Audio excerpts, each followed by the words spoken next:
Photographs will continue to my right, but if everyone would give their attention, please, to the senator from the 45th District. Thank you. Good morning, members of the Senate. I know it's kind of hard to hear in here, but I specifically wanted to rise this morning and address an issue that has pretty much been in the news for the last couple of days, and that is the Senate's position on rape kits. And there was an article. Mr. President, I can't hear.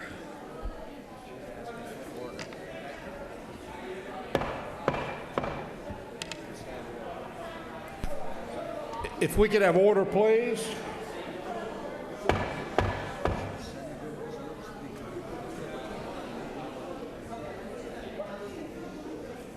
If our well-wishers for our distinguished guest could be photographed quietly, and if the senators would give their attention, please, to the senator in the well. Thank you, Mr. President. This is a very sensitive issue, and it's an issue that does deserve a response. There was an article in Sunday's paper that was written about rape kits. Not Sunday's paper, excuse me. It was in the Atlanta Journal-Constitution on Saturday.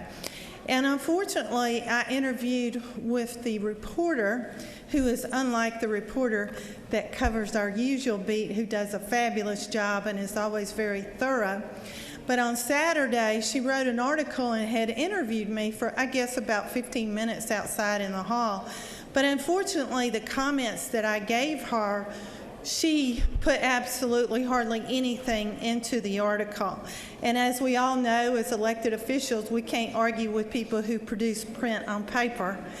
But I do think it needs a rebuttal because it has caused a lot of consternation. And I'd like to just review with you some of the issues that was brought up to her, and also the Senate's recommendation not to hear a bill from a representative in the House that had a bill on the issue of rape kits. And one of the things that I'm very fortunate to have a lieutenant governor who had the foresight and the vision to study this issue last year. And I wrote a letter to him in the summer and asked him to appoint a special task force on the issue of sexual assault on college campuses and the backlog of rape kits.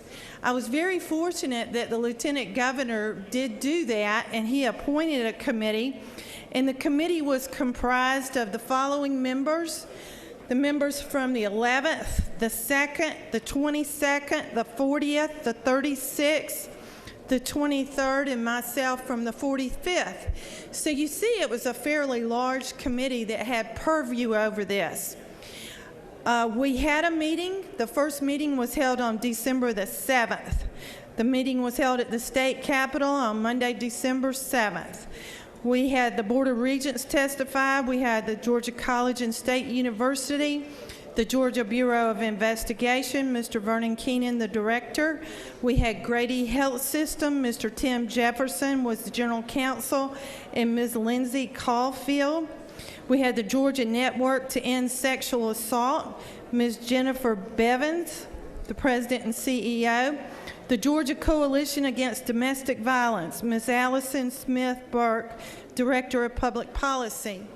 We had a successive meeting, and it was held on January 6th. And at that meeting, it was held here at the state capitol. Dr. Susanna Baxter and Dr. Mark Shook testified before the committee. We had a final report that was issued on January the 8th. On January the 8th, we had a final report from the Senate's version of these committee hearings. Recognizing the complexity of this issue at hand, the committee would like to continue to actively study and monitor this issue in 2016. Finally, the committee plans to share this report with the Senate Higher Education Committee and hold a joint meeting during the 2016. Please give your attention to the senator in the well. Finally, the committee plans to share this report with the Senate Higher Education Committee and its chairman and hold a joint meeting during the 2016 legislative session for the purpose of hearing additional testimony on this issue. And we subsequently did that. We had a joint hearing between the Health and Human Services Committee and with the Higher Education Committee. It was held on February 3rd. The senators in attendance, it was held here at the Capitol, and the CLOB was the senator from the 1st, the senator from the 11th, the senator from the 13th, the senator from the 36th, the senator from the 2nd, the senator from the 40th, and the senator from the 52nd. So at that meeting, our conclusion was drawn, unlike the House's version, that the backlog on rape kits was being taken care of. And there was no need to be able to have a piece of legislation because Vernon Keenan, in the addition of a $2 million federal grant, was taking care of the backlog of rape kits. He also sent out a director to all the local governments. Mr. President, I can't hear again, and I'm almost finished. It's the 37th day. I know we've got a number of visitors here in the chamber, but if you'll take your private conversations outside the chamber, and if everyone in the chamber will give their attention, please, to the speaker in the well. Thank you very much, Mr. President. It was the conclusion that the $2 million grant, it's very expensive to do these rape kits, and we were very fortunate to be able to get that $2 million grant. And that grant went for the excessive backlog and especially old rape kits. And the importance of doing old rape kits is to test the DNA to look for serial rapists, even though a woman may not have pressed charges. So, in conclusion, the Senate was to hold firm.